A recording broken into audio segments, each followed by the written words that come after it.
పల్నాడు జిల్లా దాచపల్లి మండలం శ్రీనగర్లోని Sagar cement factory వద్ద కాంట్రాక్ట్ కార్మికులు నిరసనకు దిగారు. జీతాలు పెంచాలంటూ వారు ఫ్యాక్టరీ రెండో గేటు వద్ద ఆందోళన చేపట్టారు.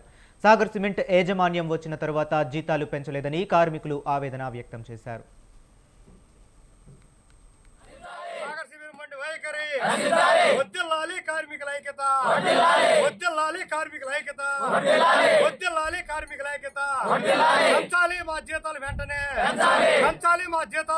వచ్చే అబద్ధం సార్, అది యాక్ట్ లేదేం లేదు. ఇంతకుముందు ప్లాంట్ ఎట్టుంది, ఇప్పుడు ప్లాంట్ ఎట్టుంది, మేము ఎంత కష్టపడ్డాం, ఎంత విధంగా అభివృద్ధి చెందింది.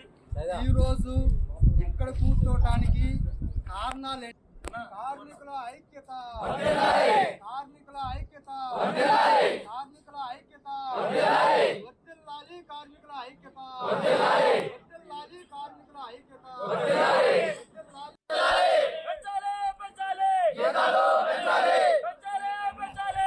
కూడా మనకి శాలరీ పెంచమని అడిగినందుకు ఈరోజు మేనేజ్మెంట్ పోలీసులు పిలిపించింది.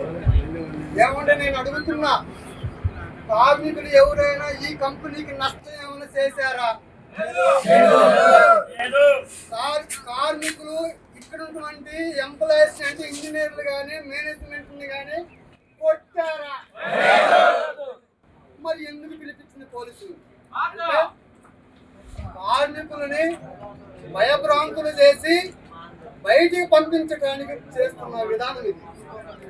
మన జీతాలు పెంచమని అడిగినందుకు ఇలా జరుగుతుంది. కాబట్టి దయచేసి ఒక్కరు గమనించాలి, మనం ఎవరిని ఏమీ అనలేదు.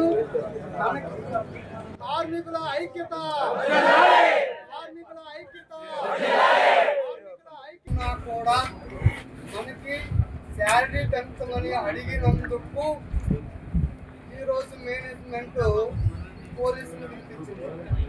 ఏమంటే నేను అడుగుతున్నా, కార్మికులు ఎవరైనా ఈ కంపెనీకి నష్టం ఏమైనా చేశారా?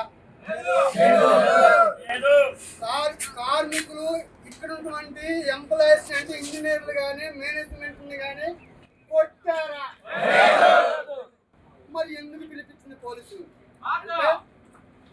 కార్మికులని భయభ్రాంతులు చేసి బయటికి పంపించడానికి చేస్తున్న విధానం ఇది. మన జీతాలు పెంచమని అడిగినందుకు. ఇక ఇదే అంశం గురించి మరింత సమాచారాన్ని మా కరెస్పాండెంట్ వీరస్వామి ఫోన్ లైన్ లో అందిస్తారు. వీరస్వామి, చెప్పండి, ఇప్పుడు అక్కడ పరిస్థితి ఎలా ఉంది? ప్రధానంగా చూసుకున్నట్లయితే పల్నాడు జిల్లా దాచపల్లి మండలం శ్రీనగర్ లో ఉన్న సాగర్ సిమెంట్ ఫ్యాక్టరీ వద్ద దాదాపు జీతాలు 20 సార్లు ఇప్పటికే యాజమాన్యంతో చర్చలు జరిపారు. చర్చలు జరిపినా కానీ వాటికి చర్చలకు సంబంధించి కూడా ఏదైతే ఉందో యాజమాన్యం ఇంతవరకు దిగి రాలేదు. దీంతో ఏదైతే ఉందో కార్మికులు ఏదైతే ఉందో సాగర్ సిమెంట్ ఫ్యాక్టరీ వద్ద మాత్రం గేటు వద్ద బైఠాయించి నినాదాలు కూడా చేయడం జరిగింది. పెద్ద ఎత్తున నినాదాలు కూడా చేసిన పరిస్థితి నెలకొంది. దీంతో పాటు ఇంతవరకు మాతో ఎన్నో సంవత్సరాలుగా ఎంతో కాలంగా చూసుకుంటే మాత్రం ఇక్కడ వెట్టి చాకరీ చేయిస్తున్నారు, కానీ జీతాలు మాత్రం పెంచట్లేదు. అదేవిధంగా కార్మిక చట్టం ప్రకారం మాత్రం ఎన్నోసార్లు జీతాలు పెంచాలని చెప్పి విజ్ఞప్తి చేసిన పరిస్థితి నెలకొంది, కానీ ఇంతవరకు యాజమాన్యం మాత్రం దిగరాలేదు.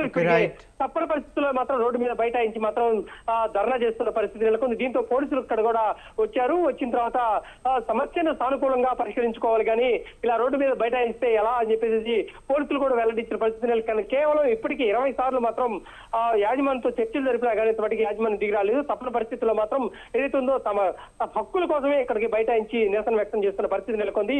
ఇప్పుడు మాత్రం okay, right, thank you Veeraswamy.